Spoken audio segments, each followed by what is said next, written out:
देवता प्रथमो दैत्यो मिखकः अहिंस्य सर्वाञ्जं भयं दुर्मास जातु धान्य धराचेः पराशुभ अशोकस्ताम्रो अरुणौ तपरो शुमंगलः। केदारनाथ में मुख्यमंत्री पुष्कर सिंह धामी इस वक्त सभा को संबोधित कर रहे हैं। आपको सीधे कार्यक्रम में लिए चलते हैं। 2013 की जब भीषण आपदा यहां आई थी, उस समय का दृश्य आप सब लोगों ने देखा था, आप सब उसको जानते हैं। आज उनकी समाधि भी पूर्ण रूप से इस आपदा में क्षतिग्रस्त हो गई थी। आज उनकी समाधि का पुनर्निर्माण और उनकी दिव्य प्रतिमा की स्थापना संपूर्ण देश की ओर से आदिगुरु शंकराचार्य जी को भावपूर्ण श्रद्धांजलि है। सदियों पश्चात हो रहे इस महान कार्य के लिए आज संपूर्ण देश आदरणीय प्रधानमंत्री जी को अपना साधुवाद प्रेषित कर रहा है। श्री केदारनाथ धाम के पुनर्निर्माण एवं आदिगुरु शंकराचार्य जी की समाधि की पुनः स्थापना के लिए आदिगुरु जैसी ही जिजीविषा, संकल्प और धैर्य की आवश्यकता थी, जो माननीय प्रधानमंत्री जी के रूप में आज हमारे सामने परिलक्षित हो रही है। आज का दिन भारतीय संस्कृति एवं सनातन धर्म के इतिहास में स्वर्ण अक्षरों में लिखा जाएगा। आज भी मुझे 2013 की जो भयानक त्रासदी का दौर है वो याद है। जब आप गुजरात के मुख्यमंत्री थे, आपने सर्वप्रथम उत्तराखंड की सहायता के लिए और केदारपुरी के पुनर्निर्माण के लिए आप आगे आए थे, आपने हाथ बढ़ाया था। कहा जाता है कि भगवान को भक्त से अधिक कोई प्रिय नहीं होता है। यह भगवान शिव का ही आशीर्वाद है कि उन्होंने अपने परम भक्त को अपने धाम के पुनर्निर्माण के कार्य के लिए चुना है।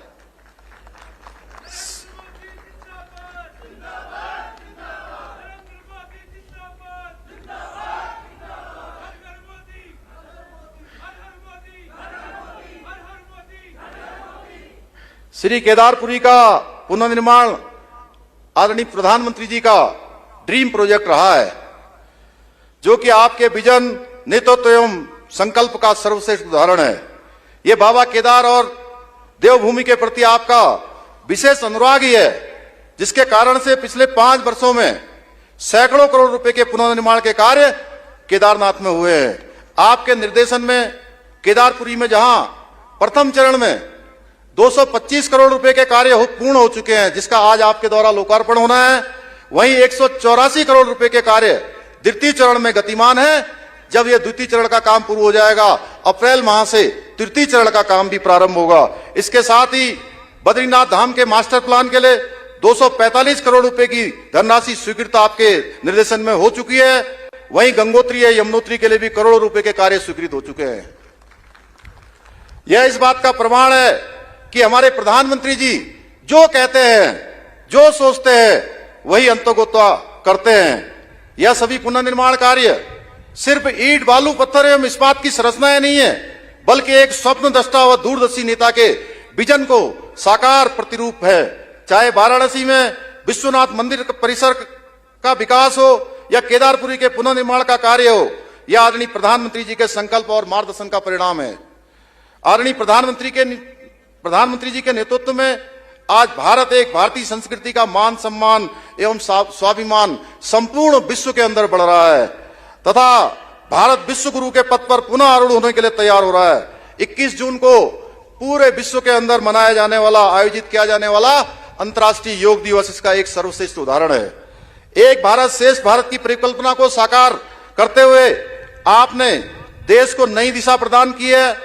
देश में जो कार्य कभी नामुमकिन से प्रतीत होते थे, वो सारे के सारे आज पूर्णता की ओर बढ़ रहे हैं। चाहे वो राम मंदिर का मुद्दा हो, चाहे धारा 370 का मुद्दा हो, 3 तलाक का मुद्दा हो, या शक्तिशाली भारत के संपूर्ण विकास की बात हो, ये किसी से छुपा हुआ नहीं है।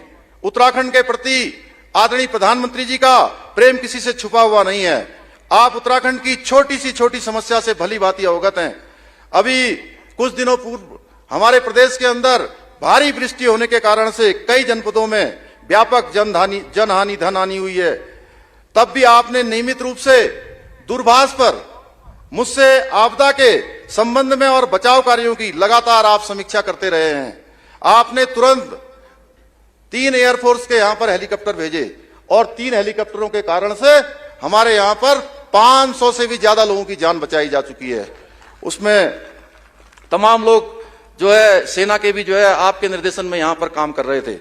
माननीय प्रधानमंत्री जी के मार्गदर्शन में केंद्र सरकार के सहयोग से आज ऐसे बहुत से काम हुए हैं जो पहले नामुमकिन लग रहे थे। पिछले 5 वर्षों में केंद्र सरकार द्वारा करीब 1 लाख करोड़ रुपए से भी अधिक की विभिन्न परियोजनाएं प्रदेश के लिए स्वीकृत हुई हैं, जिनमें से बहुत सी योजनाएं पूर्ण हो चुकी है, अन्य पर कार्य चल रहा है। हम पहाड़ में रेल पहुंचाना और रेल को देखना भी एक सपना होता था। अभी भी मैं पिछले दिनों देवाल के बच्चों से मिला था जिन्होंने अभी तक भी रेल नहीं देखी थी। वो पिछले वर्ष देहरादून रेल देखने के लिए आए थे। तो जहां मोदी जी ने सपने को साकार किया है पहाड़ में रेल को देखने का, ऋषिकेश से कर्णप्रयाग रेल परियोजना पर कार्य तेजी से चल रहा है। वही सामरिक एवं भौगोलिक दृष्टि से महत्वपूर्ण परियोजना जो 154 किलोमीटर की है, टनकपुर से बागेश्वर, उस योजना को भी आपके निर्देशन में मंजूरी मिल चुकी है। इसी तरह 4 धाम ऑल वेदर रोड है, भारतमाला प्रोजेक्ट पर तीव्र गति से काम चल रहा है। 4 धाम यात्रा उत्तराखंड के लिए लाइफ लाइन है और यह परियोजना है जहां 4 धाम यात्रा को सुगम बनाएंगी, वहीं पर्यटन को बढ़ावा देंगी, वही हमारी अर्थव्यवस्था में भी क्रांतिकारी परिवर्तन भी लाएंगी। आज इस मंच के माध्यम से मैं हमारे प्रदेश के कुमाऊं क्षेत्र में एम्स का सैटेलाइट सेंटर खोलने के लिए भी माननीय प्रधानमंत्री जी को देवभूमि की समस्त जनता की ओर से धन्यवाद प्रेषित करता हूं। इस सैटेलाइट सेंटर के खुलने से उत्तराखंड के दूर दराज इलाकों तथा सीमांत और उत्तर प्रदेश के भी कुछ जिलों को और साथ में हमारे पड़ोसी देश नेपाल के लोगों को भी अपना इलाज करवाने में अत्यंत फायदा मिलेगा। इसके साथ साथ माननीय प्रधानमंत्री जी के मार्गदर्शन में हवाई सेवाओं के साथ उत्तराखंड के सुदूरवर्ती क्षेत्रों को एयर कनेक्टिविटी से जोड़ने का काम तेजी से किया जा रहा है। पिछले 2 वर्षों से हम कोरोना महामारी से जूझ रहे हैं, परंतु आपके नेतृत्व में जहां हमने एक और इस महामारी से डटकर मुकाबला किया है, वहीं विकास की गति को भी आगे बढ़ाया है। इंडिया टीवी हर वक्त हर जगह डाउनलोड करने के लिए सर्च करें India TV news Google play store या ऐप स्टोर पर।